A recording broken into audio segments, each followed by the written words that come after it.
her story.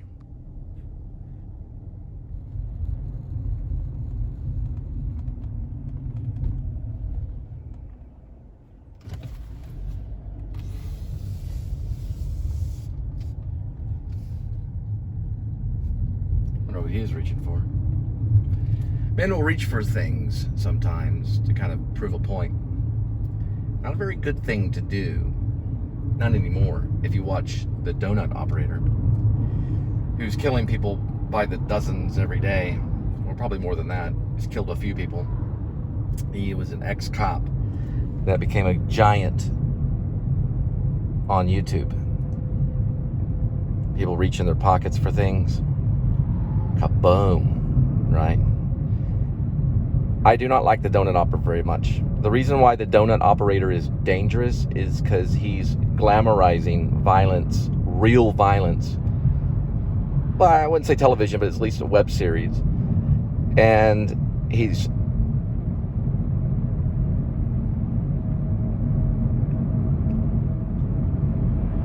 glamorizing killings.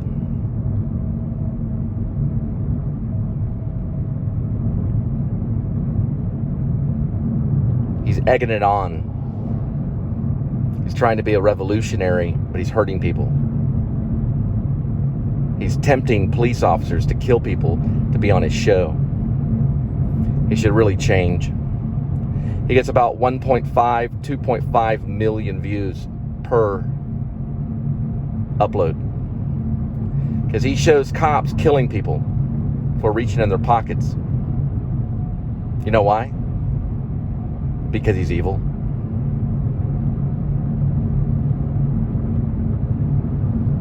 He's irritating this world. You know why? Because he's evil. But he'll continue on doing it because that's how he makes a living now. He's no longer a police officer. He is a YouTube star. He has footage that other people don't have, and he releases that footage. It's like the Roman times. People are being killed before their audience, and he laughs at them and makes fun of it every day. He's egging it on. He's telling the cops to do it. He's asking the cops to kill people so he can put their footage from their body cams on the show and make millions and millions of dollars. And he shares some of that money with the police departments. So that if they go out and kill people, then he makes money. He's egging it on. Egging it on. Right? He's stirring it up so that he can kill people. We're in Roman times. They're killing people on international internet web series. All so they can make money. They will kill you to make money. They're killing you right now to make money. He's egging it on. He's stirring it up. He's telling police officers to kill people. Then he puts it on the donut operator and makes millions. He's glamorizing it. He's tempting them. Be on the donut operator, kill people, and I'll show the Coliseum. These innocent people being killed at QTs and gas stations all across America. He's egging it on. He's starting trouble. And he was a police officer. And he's a YouTube star. And he's vain. Just like Kurtz in Apocalypse Now. He's lost his mind. He laughs at people for being shot. He calls it a mag dump. And every day you watch it with eating popcorn, drinking the Kool-Aid. And you love it. The donut operator is one of the most dangerous men on the planet. Because he's using media, just like Goebbels. Hitler's Goebbels. Remember Hitler? Goebbels? Remember? He's using it to promote murder. He's tempting them. He's glamorizing it.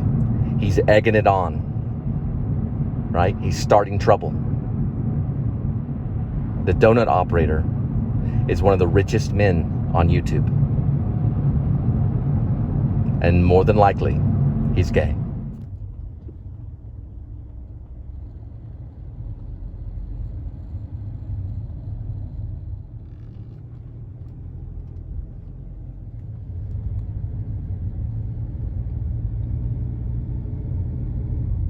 Many of the bikers of this world will take over the world. They wear their little helmets. They bike in the 100-degree weather. It's probably about 100 degrees. Temperature gauge is probably not right. A lot of them will take over the world. They're entrepreneurs. And they're dangerous. Because biking is very dangerous and can kill you at any time. Stephen King was walking along a road, not too different than this. Guy was in his van, driving. You know, a little bit different than this vehicle. And his dog was with him going. And the man had a thing of meat right here in the chest. And the dog tried to get in there. And the man began to fight with the dog. Stop it, dog. Stop it. Stop it, dog. And Stephen King was right there. And the van, boom, hit him. It killed Stephen King. They had to stop his heart. His spleen was just gone. Broke his hip. Broke like 50 bones in his body. Put Stephen King in nearly like a coma. And then Stephen King woke up. And the first thing out of Stephen King's mouth when he woke up was Jesus. Stephen King is a born-again Christian. One thing I wanted to say about YouTube is every once in a while you want to delete the app and reinstall it. You'll sometimes put some documents and stuff on your phone that need to be cleared out. And don't be afraid to delete the app. Not, don't go on PC and channel, no, but the app. Delete the app every once in a while and then reinstall it. This will save you, up to 100 gigs of data. Because those documents, you don't really need all those little documents and stuff. So every once in a while, a few months, 4 or 5 months, delete the YouTube app on your phone, on your smartphone device, and just reinstall it, either on your Android or your iOS. That'll help you out quite a bit. Watching some TV.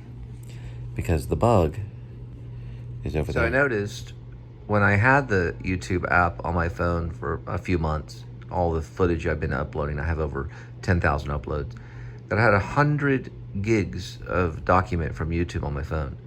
I deleted the app and then reinstalled it. I now only have 2 gigs of document on the phone. So there's a difference between 100 gigs and 2 gigs. I'm gonna do that every once in a while, especially if you're a Kubrick-style YouTube uploader like myself. Major vlogger. So remember, YouTube sometimes will plant unnecessary documents and take up plenty of gig space on your phone. So I had 100 gigabytes of unnecessary documents from YouTube. That's 100 gigabytes, as opposed to just, I don't know, like now it's only taking up 2 gigabytes and I've got all the gigabytes that I need. So it's a difference between 100 gigabytes of space and just, a couple of gigabytes of space that's cramming nothing. So I have all this free space, more than well over 100 gigabytes free, because the space went from 100 gigabytes down to just 2 gigabytes once I deleted the YouTube app and I reinstalled the YouTube app. So remember, that's really important to do. So every once in a while, you want to clear out the space on your phone by deleting the YouTube app and saving up to 100 gigabytes is what I have saving. Now my phone is, cleared up and good to go. I've got plenty of gigabytes ready.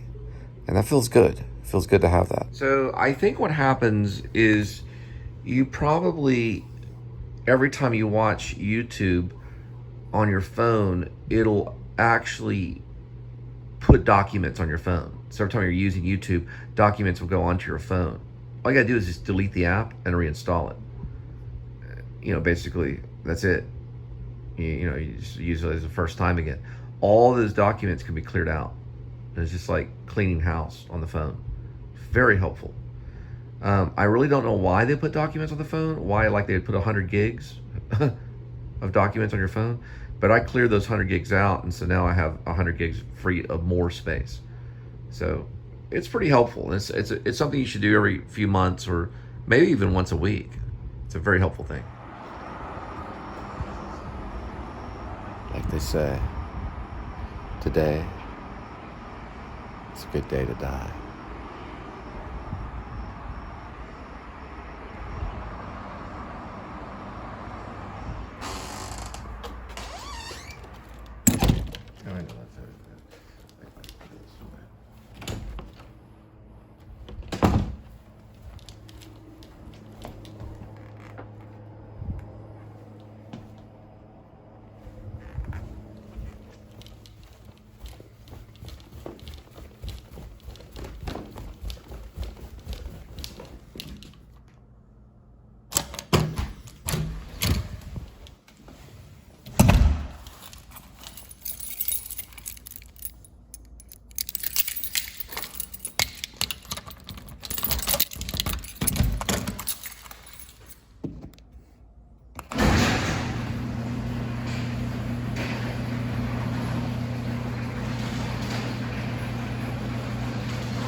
Back through some older footage, and some of my posts that just have a date on them have like 30,000 views on them, and there's just a simple date for the cover of it. This is back when I was doing B-roll, or just kind of... Sorry, the Bluetooth kicked in, so I got cut off. I had to return because for some reason my last post, I guess it was taking time to upload. I don't know how many I did. I didn't do like 20 in one day or anything. 20 edited vlogs in one day. I think I just did a couple of them like I usually do. But I don't know. I'll have to figure it out and go back up. I tried going outside my complex, kind of driving around, see if I get the Wi-Fi signal that I usually have, in my place, but I don't know. Gotta figure it out. So usually I'll at the least I'll leave during processing at the most, rather than the upload, because the upload is the one that takes a big chunk of data. So we'll see what's going on, and then we'll have to do a second take to leave. Yeah, I noticed it didn't connect to this thing until I got inside the actual house. So when I was outside the garage, you couldn't find it. So that's the distance that it has right there. Okay, so we got it to process. Got the upload stuff out of the way. See, YouTube sometimes takes a little bit of time to upload. I've had a 30-minute upload go up in a matter of, I don't know, 10 minutes or so. And I've had a 15-minute upload go up in a matter of, I've had maybe a 3 or 4 minute upload or post to go up maybe like 3 or 4 minutes, Sometimes, one time I had like a 15-minute upload go up very quick. It went up like, the seconds were like, I mean, it was going up like really quick. And then sometimes a 15-minute upload can take, 30 minutes to upload or so. But that one, I guess I fell asleep at night, or I didn't check the phone as much, because you kind of have to check it, kind of have to egg it on, incite it. You have to incite it to upload. I was able to finally get it to upload, so Prime is here. So I'm seeing a lot of these Prime trucks everywhere, and it just shows that Amazon, even during this pandemic, you see it right there, going down that way, the Prime truck, is actually, he's going in the wrong way. It's actually illegal. They put up a sign and everything. But the Prime trucks are actually everywhere. They're on the highway. They're in all the neighborhoods. I may be dropping off pizza, and there's a Prime truck. They're very popular. Everybody's doing Amazon right now. Oh, by the way, I'm in an Amazon movie. So I could basically say I'm in an MGM movie, because Amazon's MGM. Amazon Prime. It's called Butterfly. It's actually a really good film. It didn't get a lot of attention yet, But it's going to be a pretty good one if it turns into a series with a martial artist from the Philippines. Her name is, I may have to show it to you right here, but her name is Gabby or Corvina. She has a few names, just like a lot of actresses do.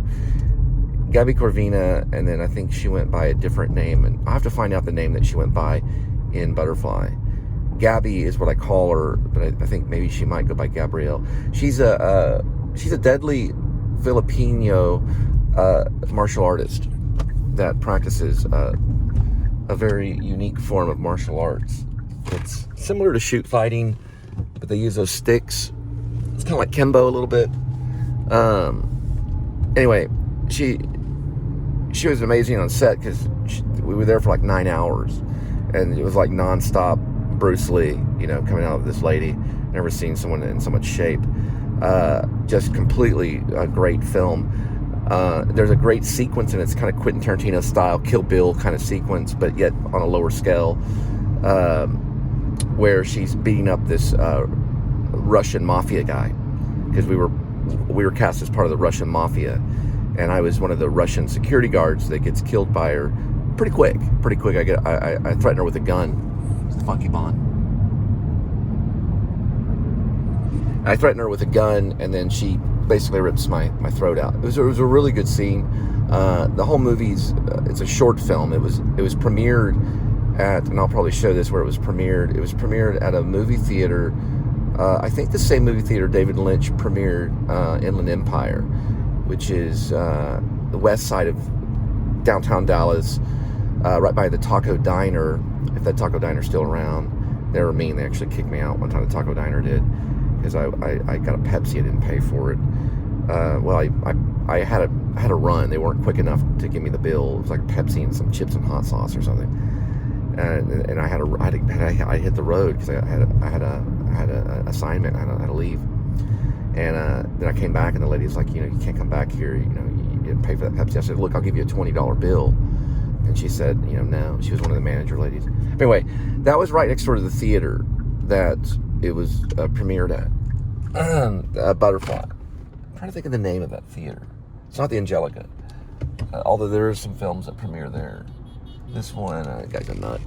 Geez, you might be a fan. It's a premiere. It premiered at the same place that USA Film Festival did when Inland Empire was around. The same theater. I don't want to say the wrong name, because then that confuses you if I say the wrong name. If I mispronounce it, it doesn't confuse you as much if I mispronounce it. But if I say the wrong name, it'll really confuse you. So I'm trying to recall the name of it. I'm just going to guess West Magnolia Theater, but I don't really know if that's the theater, but anyway. Okay, it's Landmark, West Village in Dallas, the Magnolia. That's where Inland Empire and USA Film Festival was held. Anyway, so that's where the premiere was of Butterfly. It's pretty good. It starts off with like a priest. He's driving a car. He gets pulled over by one of the mafia guys. No, that's right. No. He doesn't get pulled over by the mafia. He gets pulled over by a police officer out in the middle of the country. He's got an agent in the trunk who is Gabby Corvina. I have to get her other name too. It's hard when they have two names. Corvina is one of them, but anyway, she's in the trunk, and the guy gets pulled over, on the side of the road, and basically that's when you get let in on the fact that she's in a secret agency. So she's kind of like Charlie's Angels kind of thing or whatever. But she's in the trunk, and I guess the officer lets him go or something. I don't really remember how it goes down, but you see that he's going to reach for something, and the officer decides to let him go. And then he goes on, and then he takes her back to this, house, whatever. We were using Airbnb for the actual sets. We used Airbnb. And then they tie her up and all this other stuff. And then she frees herself and chokes the main mafia guy and kills all 3 Russian security guards, which is one of them is me. I got cast. I remember that day I went out in an Uber. My second wife was, I guess she was going to the church or something. I told her, I got this audition, for a karate film, and I got the script. I was a big Chuck Norris fan. So I ran out, I did a little punching and kicking, and And then, they got the emails that, you're going to be in it and everything. So I got like $75. It was actually a really good film. I enjoy watching it. The color coding is cool in the film. And it was directed by a guy named Eli Bams, who I'll show here, who's a Canadian photographer. He started off in cameras, working with cameras, 35 millimeter cameras and regular cameras. Great director. I wanted him to direct, or at least look at an idea that I had about escaping Maine. It's about a character that kind of gets stuck up north, got by Canada. He's working in a wood factory. He wants to get back home to Texas. He's got to save up money because his mother retired way out there by Canada, by Maine, in the Guilford area of Maine. I thought it'd be a great book because it's just beautiful, beautiful seasons. Maine is a beautiful place. And it is a good book, but I also thought it'd make a great film. So I introduced it to Eli Bams, and he listened to my pitch and everything. He's an independent filmmaker, but I don't know. He may be doing another karate film or something like that, because this one is more about Bert Chavez, a character named Samuel III, Samuel Camden III, Jonah Samuel. I think it's Jonah Samuel Camden III. He's stuck in Guilford, Maine, and then he moves to Dover Foxcroft by a theater company and meets this crazy lady and all this other stuff. Well, she's not a crazy lady, but she's this lady that's senile, and talks to Bert Chavez, the owner of Burt Bees. He's a part of a theater company, and he also works in a factory. It's kind of about an actor, writer kind of guy out in the middle of Maine. And he eventually saves up enough money, he leaves. He leaves. He's being over dramatic, but he leaves Maine, so it's called Escape from Maine. Oh, he does see Stephen King. He does see Stephen King in the book. Stephen King is in the middle of the road one night, and he's gutting a moose, and he's naked. And he does like the rideshare thing for him. He picks him up and gives him a ride back to, I guess, Bangor or whatever.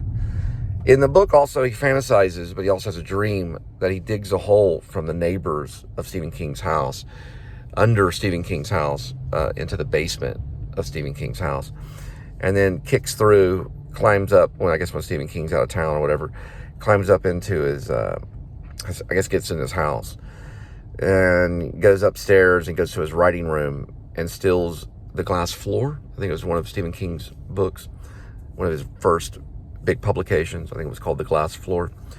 He steals the original copy, which is kept underneath his writing desk in a little safe kind of thing, which is underneath it, underneath a board, kind of like the score, the movie score with Robert De Niro and Marlon Brando. But he sneaks in and he gets that because that's almost priceless. And then he sneaks off into the wilderness of Maine and eventually leaves. That's what he dreams about that he does. We don't know if it's reality or a dream. But the Escape from Maine. So I introduced Escape from Maine to Eli Bams. I don't know if he got the pitch. But any director that's out there, any big-time director that would like to direct that book, it's about 900 pages. It'd make a good adaptation into a screenplay. And it's on Fiction Press, under Ash Cole.